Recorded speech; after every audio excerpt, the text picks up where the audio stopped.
Okay, so going on to Lotus. First, half Lotus.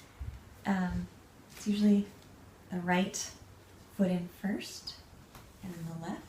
So this is the half Lotus, and I've got quite open hips, so everyone is different. I find that if you are bringing your hips into alignment, so a lot of times, you know, if you have one hip that's out of alignment and you're trying to bring everything in, there can be a bit of a torque there, either in the knee or in the hip. So I bring the sitting bones so that they're in alignment with each other, and bend the knee, and you can sort of bring that foot up high towards your shoulder. And at the same time that you're bringing your foot up high towards the shoulder, you can encourage that hip forward so that you're finding the sort of natural line for being able to do that. And then once you find that line, and if you've got the opening, you can bring the heel in, bringing it up towards the opposite hip bone, and bringing the knee in like that. So you've got half Lotus. And some people don't want to go the full hog, so they'll just take the foot underneath there. And you can switch them. It's really important to switch. So again, bringing the hip bone forward, relaxing the belly, but still sitting tall in the sitting bones, and bringing that foot in. So that feels safe right there. That's easy for you to do. You've been doing that for a long time and you want to try the full thing. Again, it's the right foot in first. So bringing the sitting bones in alignment with one another. The foot up and in. Again, if you're feeling it in the knee at all, like if your knee wants to pop out or is not feeling good, you want to always make sure in every posture, in every movement, that you're really breathing. So you have to ask yourself, okay, what am I doing? What am I forcing, or where am I trying too hard, and where can I let something relax? And also sometimes keeping actually that foot engaged means that, again, you kind of bypass that knee and work the leg a little bit more. So you can bring that heel in. Now from here, I would go into like a half Lotus first. And if you can go into the full Lotus, it's being very careful, but I would draw both legs up so that you're not putting pressure on either knee. Got them both up. And again, it's sort of this opening and around a hook that foot. Okay.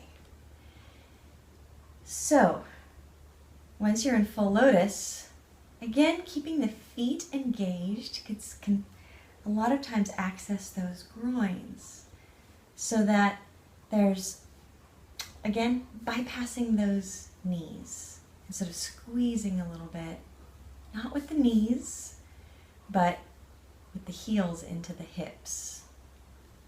And of course, you want to keep the pelvic floor engaged on the inhalation and exhalation. And you can stay here as long as you want. A lot of meditators will stay in full Lotus. Your legs start to go to sleep. You can release your feet going into half Lotus on either side as well, and then back into full Lotus. Binding Lotus. So you've got your left foot on top. Your left hand reaches around behind you. You can sort of fold or bend forward a little bit to grab that toe behind. And then once you've got the toe, or once you're close, so you really can twist in order to get that arm back behind you. And once you've got that, you want to get as big a grip as possible.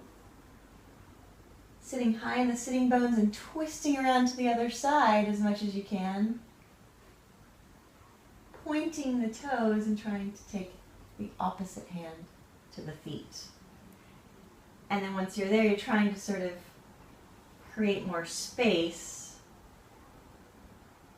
by straightening the arms as much as you can in order to sort of allow yourself to hold on to that bind. Now this may not happen for a while, or there might be anatomic reasons that it's much more difficult for you. So you can also just grab your elbows behind your back. And with the help of a teacher is nice too, because sometimes we try to muscle ourselves into these things and it makes it harder for us, and the teacher then will just tell you to relax so that you can kind of squeeze things together and ultimately grab. But also, the more opening you have in your chest, the easier it's going to be to do the binding. So if you've got sort of a tightness in the chest, or you're sort of not thinking about opening up that chest, it's going to be much more difficult. You're going to feel like your arms are a lot shorter. So if you really open the chest and expand, bring the shoulders back, you're halfway there. All you have to do is take your hands back. You've still got an open chest. So that's very helpful, is to remember to continue to open the chest to get the bind. Okay? And then, of course, if your knees are okay and you've got the flexibility, then you can also start to fold forward to place your chin onto the floor in the bind.